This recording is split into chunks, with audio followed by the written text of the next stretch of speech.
Hello, my friends. I am back and with an awesome new t-shirt. It's now my favorite t-shirt. If you don't know what Nanolan is, do yourself a favor and Google it. Change your life. My apologies if the awesomeness is distracting.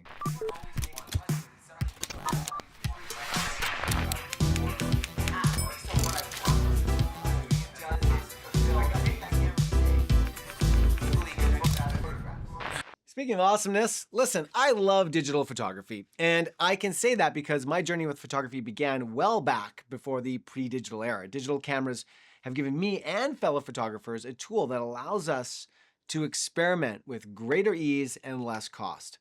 Digital photography also promotes quicker learning because you can just take a shot immediately, analyze it, and then just change course if you need to. Film photography, however, well, that whole process is much more complicated and costly. Digital photography is also quite new by sort of historical timeline standards, and the death knell for film cameras was loudly ringing only a little more than a decade ago. But the difference a decade can make is profound. Once nearly shuttered, Kodak is back with a vengeance, and it's struggling to keep up with demand. Film stock and development has doubled in price,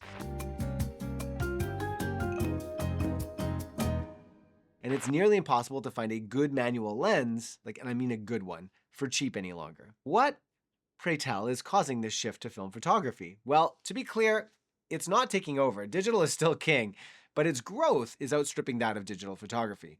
The big question is, why?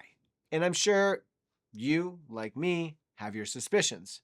It does certainly align with the narrative that there's this whole hipster analog experience and vibe, right along with owning a shelf of vinyl records and your own whetstones. But I think that's a very small reason, and I'd like to dig a little bit further. I'm going to start by referring to this article from the CBC, our beloved Canadian Broadcast Corporation, and they're referring to something called the nostalgic factor. You see, because when I pick up my film camera, am I nostalgic for a time when all I had was the film camera? Or is it that those too young to even remember a time of film cameras who are eager to sort of just embody the spirit of the 1960s, 70s, or 80s? The sheer novelty of something that just seems antiquated. Are people disillusioned with digital?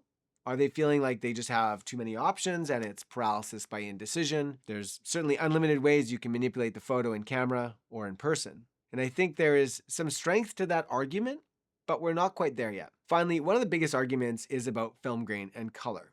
Now, I cover a lot about the science of film in my video on Fujifilm film simulations, and there's absolutely some truth to the film look. That certainly goes beyond grain, at least. It's also a moving target, and what the film look means can be different to everyone. For example, what film are we talking about? Like what film stock? How was it exposed? How was it developed? All of these things can drastically change how a final photo looks. So this is where the argument begins to lose some steam for me. I want to share my theory, and it is this. Pick up a film camera. What do you see? I'm sure there'll be a variety of answers, but they're all basically synonyms of not much. On my film camera here, I have only 3 dials. One is to set the box speed of my film. The same dial acts as my shutter speed, and then I change my aperture on my lens body.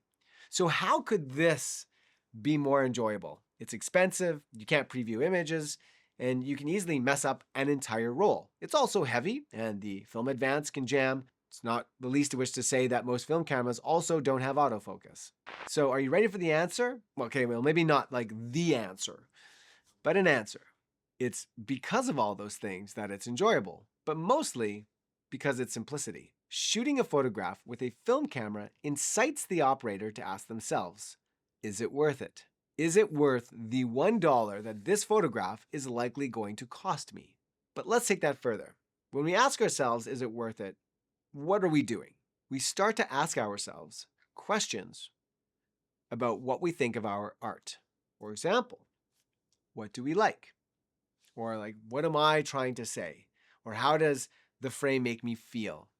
Is it clear what I want the viewer to look at? Do I like the angle on the subject's face? Or is the lighting working for me? And a million other questions. What this device does is it forces the user to have a deep conversation with themselves about their work, something we almost never do with digital. You can't chimp at your camera, meaning that you nor anyone else can see what you just shot unless you maybe have an instant back for your camera. So you just have to trust yourself that you got the shot. And listen, I will never give up my digital camera for a host of very good reasons, and I don't think you should either. However, if you actually want to improve your photography, which involves having multiple conversations with yourself over time, then there's no question that film is the best companion to your digital camera. And this also applies to filmmaking. Some of my favorite projects were shot on film. I've learned so much by shooting motion picture film, and I encourage you to just start with a Super 8 because it's cheap and easy, and then maybe you can graduate to 16mm. Whether you're shooting 35mm, medium format, instant, disposable, or motion picture, film is a gift for all those who choose this path. And I hope you take the time to slow down and slow your art and burn through some film. I know that you're going to come out of it with a much better understanding of your own art.